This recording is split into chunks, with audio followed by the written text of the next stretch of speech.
Olá pessoal, tudo bem com vocês? Bom, na nossa aula de hoje nós iremos assistir um vídeo muito interessante sobre a história dos africanos. Isso mesmo, vai contar como os africanos viviam antes e como eles começaram a viver quando chegaram aqui no Brasil. Como eles chegaram aqui no Brasil, por que os africanos foram trazidos para cá. E eu gostaria que vocês pegassem um papel, uma caneta e fossem anotando as coisas que vocês achassem mais interessantes, as coisas que mais chamaram a atenção de vocês. Isso mesmo. Tá bom? Então fiquem aí que vamos assistir o vídeo juntos.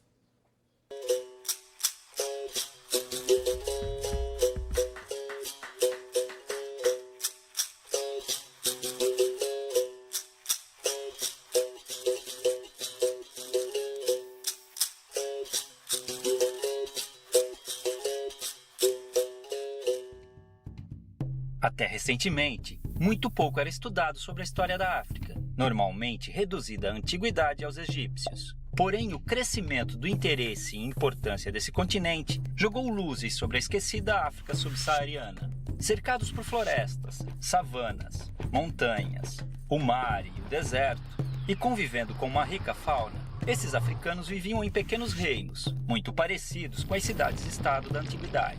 Dominavam técnicas de agricultura, metalurgia e mineração.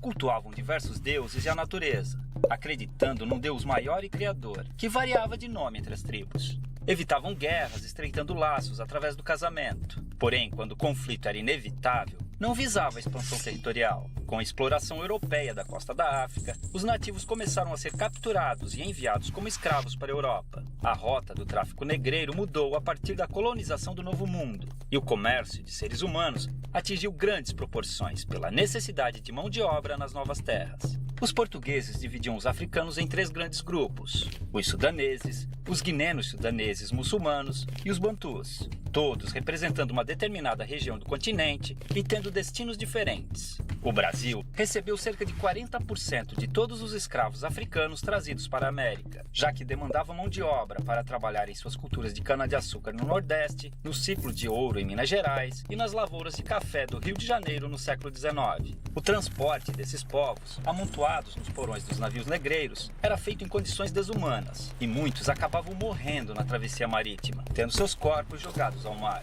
Já desembarcados, os escravos eram vendidos e conduzidos aos seus destinos nas fazendas, onde eram obrigados a trabalhar de sol a sol, com roupas e alimentação de péssima qualidade. Dormiam em habitações escuras e úmidas, as senzalas, e muitas vezes eram acorrentados para evitar fugas. Os castigos físicos eram comuns, e o mais usado era o açoite. Com o comércio constante de escravos, não havia preocupação em manter seu bem-estar, já que podiam ser facilmente substituídos por novos africanos, fazendo sua expectativa de vida no Brasil ser muito baixa. Eram proibidos de praticar sua religião e obrigados a adotar o catolicismo e a língua portuguesa. Mantiveram sua cultura viva, realizando seus rituais africanos escondidos, criando até um tipo de luta, a capoeira. A maior parte dos africanos traficados para o Brasil eram homens, por serem mais valorizados nos trabalhos forçados. As mulheres, que não eram aproveitadas nas lavouras, viravam escravas domésticas, as chamadas mucamas. Nessa época, independente da origem ou etnia, as mulheres eram subordinadas aos homens em seus caprichos.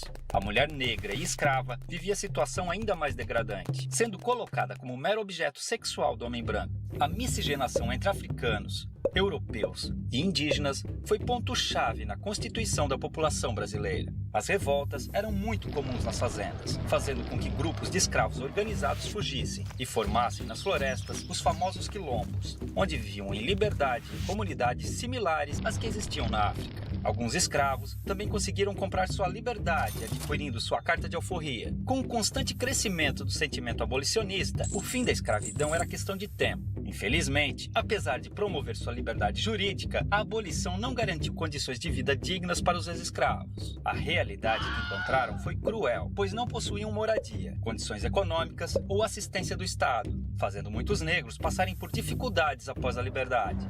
O preconceito e a discriminação os impediram de encontrar trabalho nas cidades. Já nas lavouras, tinham sido substituídos pelos novos imigrantes livres europeus, a maioria italianos. A escravidão deixou cicatrizes profundas. Os negros vivem ainda hoje em condições inferiores aos brancos, devido ao grande processo de exclusão social. Tem menor escolaridade, menos qualificação, salários menores, menos representação na mídia e em entidades governamentais, além de menos cargos de chefia e liderança. É uma situação degradante, considerando a imensurável participação do negro na vida brasileira. Infelizmente, o pouco que se aprende nas escolas sobre a herança africana reduz o negro a estereótipos ligados a origens de musicalidades, como o samba, e ao trabalho braçal como escravo. Esse pensamento induz muitas ideias erradas ou incompletas sobre as populações negras. Há muito mais sobre essa superfície. Os africanos foram, sobretudo, fonte de informação para os portugueses, que não tinham conhecimento sobre cultivo e exploração de produtos de regiões tropicais. Foi a tecnologia africana, com seu conhecimento agrícola aprimorado por milênios, além de suas técnicas de mineração, que tornou possíveis os principais ciclos econômicos do Brasil, como a cultura da cana-de-açúcar, a extração mineral e o cultivo do algodão e do café, gerando riqueza e transformando a geografia e a história do país, naquelas que conhecemos hoje. Estima-se que chegaram ao Brasil cerca de 5 milhões de africanos,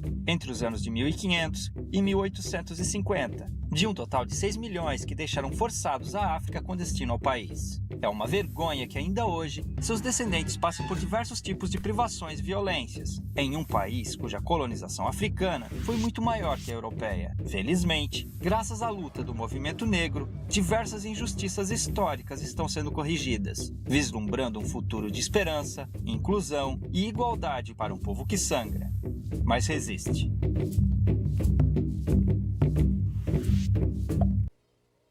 Viram aí, pessoal, que legal o nosso vídeo.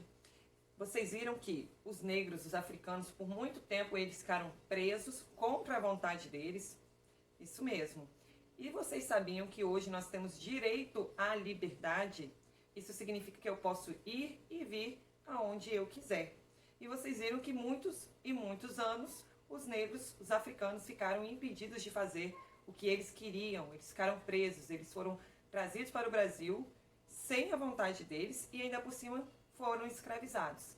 Então, para a gente continuar falando sobre os direitos das pessoas, o direito dos seres humanos, eu gostaria que vocês fizessem uma pequena pesquisa, somente uma leitura. Vocês podem escrever sobre o que eu vou pedir para vocês pesquisarem, podem fazer um desenho, pode fazer um vídeo, tirar uma foto sobre a Carta de Alforria e sobre o direito à liberdade. E aí na próxima aula nós vamos conversar um pouquinho sobre isso, tá bom? Um beijo e até a próxima!